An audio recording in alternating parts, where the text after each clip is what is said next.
It's January the 16th, 2026.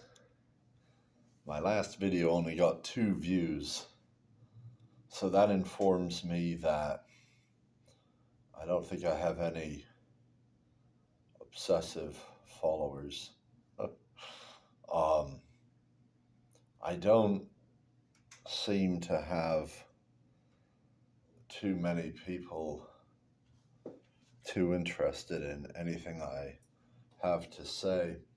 I thought that might change once silver tripled. Um, but if anything, it's gone the other direction. uh, just because you've always lived with the dollar doesn't mean the laws of economics aren't real. What we're seeing right now is similar to an alcoholic who's in late stage alcoholism, where every time they drink, it's becoming less effective. It's actually not working as well as it used to. It used to be the silver market started going up towards 30. Easy, just paper smash. One of a dozen tricks they could pull out of their hat, and boom, you're down $2, $3, $4 like nothing, no problem. If you want a deeper smash, even you can just adjust the margin requirements, what have you. You'd probably smash at $8, $10 if you really felt like you needed to, right? But if you look at the silver chart, you see a parabolic move. Now, traders fear parabolic moves because they think it means there's some kind of bubble, a speculative mania.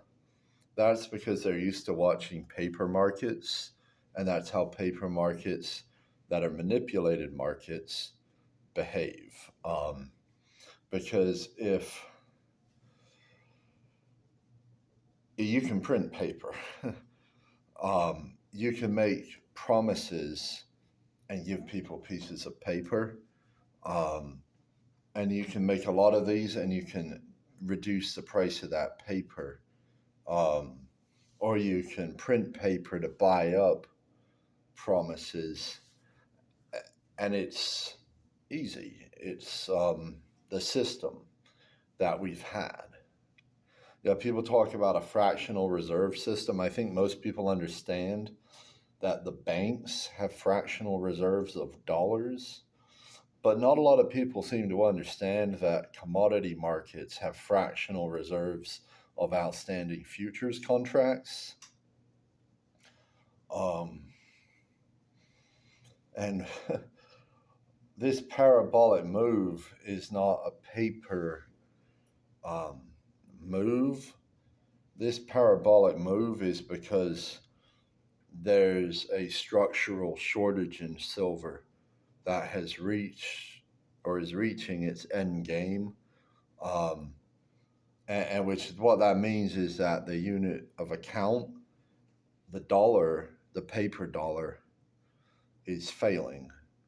And that parabolic move's likely to continue until the dollar is not worth anything in terms of silver or in terms of gold or platinum, palladium, copper, nickel, and eventually this is going to spill over into oil and then everything else.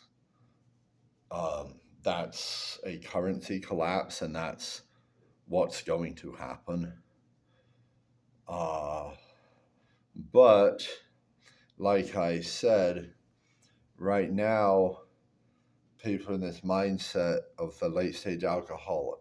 So the dollar collapse is like death to the alcoholic, right? That's the equivalent in this metaphor. And right now, the participants, the paper riggers, the banks, the governments, the central banks, everyone who wants to see the dollar continue, um, they these smashes, like when the drunk drinks at the end, they're not helping as much. I mean, yeah, you get to 92, you can smash down to 88, but percentage wise, that's a lot less than what you could do before. And there's a floor, and it's ratcheting higher and higher and higher. And the level to where they can smash is getting lower and lower.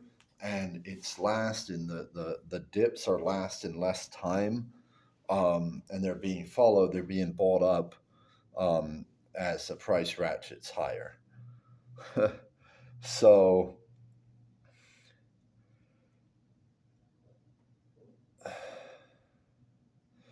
if they stop trying to mess the paper price, then they just let it run. They let the parabola continue. The dollar collapses. And now, even though they stopped drinking, they still died from the delirium tremors from that withdrawal. Um, but even if they keep drinking, they still gonna die because they can't stop this market. Their liver's failing, their body's failing. It's like this guy we knew in the Navy, Dottie.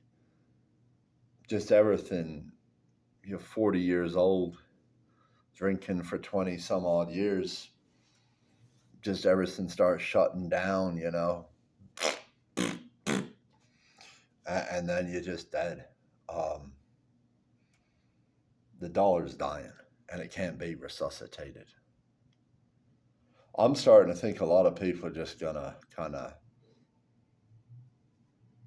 see their way out of this world when this happens. This happened in 1929. You got to think about it.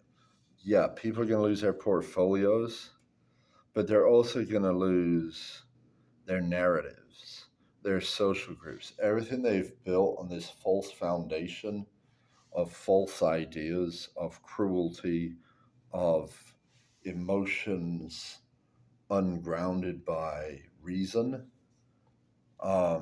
It's all going to collapse. I think a lot of people are just not even going to want to face it. But some of us have anticipated this, and some of us intend to survive. Some of us have structures waiting to put in place when the time comes. So I'm fucking depressed right now. I was in a good mood yesterday for some strange reason. I felt in a good mood this morning. Same strange reason. Almost like that feeling you get when you think you're in love or something. But except there was no subject, there was no person that was making me feel that way. It was just a feeling. Unfortunately, that feeling didn't last. Now I'm feeling kind of miserable again. So it was nice while it lasted. I've been walking a lot. I climbed North Mountain this morning. I'm doing what I can. I'm making moves where I can. I'm operating within constraints. Got to give a shout out to Ryan, my old roommate, who pops up on my comments. So maybe I got one follower. Got to give a shout out to Paul B, who bought my book, left a nice review. So far, the only one to do that. But cool, cool to have a couple guys who are somewhat at least connected, at least willing to listen.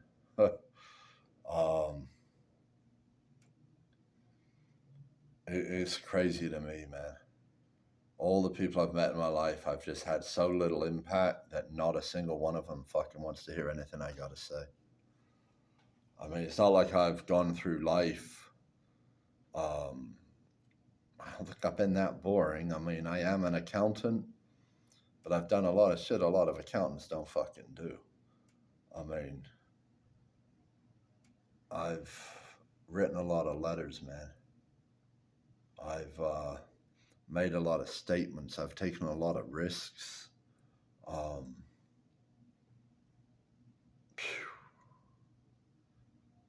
and I've built a portfolio that's beaten the shit out of the fucking stock and bond market the last few fucking years. So this whole standoff with the ICE and the supposed anti-ICE who still support democracy, still support taxation, so literally go around begging for Trump to have more power and yet somehow pretend they're against what he's doing. It's like there's such a disconnect there. I really just think it's a form of psychosis, and I guess I have to see them as sick people rather than evil people. Although sickness and evil maybe are the same thing.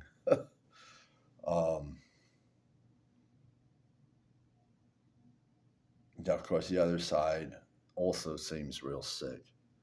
Seems like neither side wants to hear about what's going on with the dollar, what's going to happen with the bond market, or the real solutions that are going to be needed.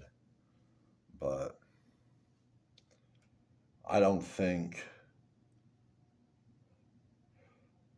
it's going to take a lot longer for this market to really start making some noise.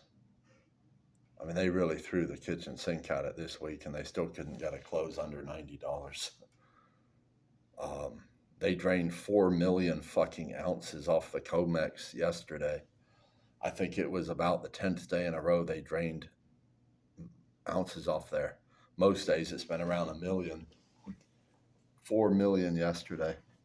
That's an insane number for an exchange that has very little silver in relation to how many contracts they have to deliver silver. All right, I'll let it go with that.